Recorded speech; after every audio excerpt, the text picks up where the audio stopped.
తనపై వ్యక్తిగత ఆరోపణలు చేస్తున్న బీఆర్ఎస్ నేతలపై చట్టపరంగా చర్యలు తీసుకోవాలని పబ్బరాజు గౌడ్ కోరారు.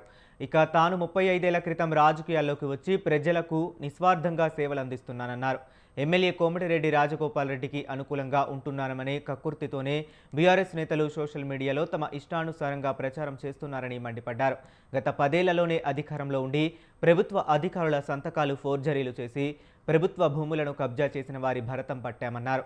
అనేక ప్రైవేటు కంపెనీలు విచ్చలవిడిగా డబ్బులు వసూళ్లకు పాల్పడిన బీఆర్ఎస్ నేతలు తనపై అసత్య ప్రచారానికి పూనుకున్నారన్నారు.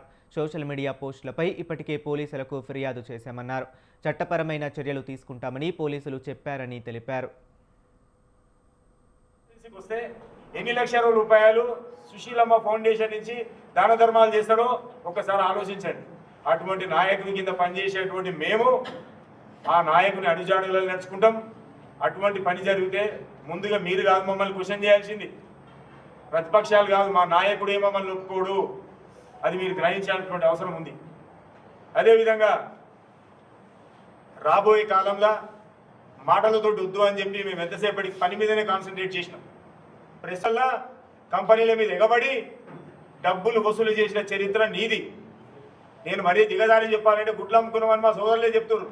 గుడ్లు అమ్ముకున్నావు, పప్పు అమ్ముకున్నావు, ఉప్పు అమ్ముకున్నావు, బియ్యం అమ్ముకున్నావు. నువ్వు మా గురించి మాట్లాడేది నీ పింక్ మీడియాతో పెట్టించి ఏదో గోడ పక్కకి నిలబడి చూస్తే మాకు అర్థం కాదనుకుంటావా? నిన్న వచ్చినది మొత్తం టోటల్గా pink media, BRS social media పెట్టి ట్విట్టర్లో పెట్టి. నాకు కూడా సంతోషమే. నేను కారు కొనుక్కున్నది పాప అందరికి తెలియదు అనుకున్నా. అందరికీ చెప్పిరాదు. నేను రాజగోపాల్ అన్నకి శిష్యులకనే ఉన్నా, నేను టీఏలకి ఎప్పుడు లేను.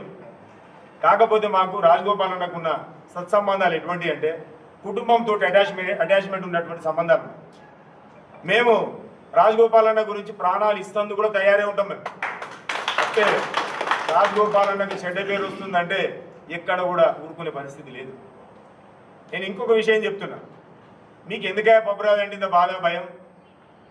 మేము ఓపెన్గా ఛాలెంజ్ చేసి ఇదే ప్రెస్లా ఛాలెంజ్ చేసి పట్టించిన నేను మా చైర్మన్ రాజు గారి మీద అవాకులు చవాకులు పేలి రాయాలి.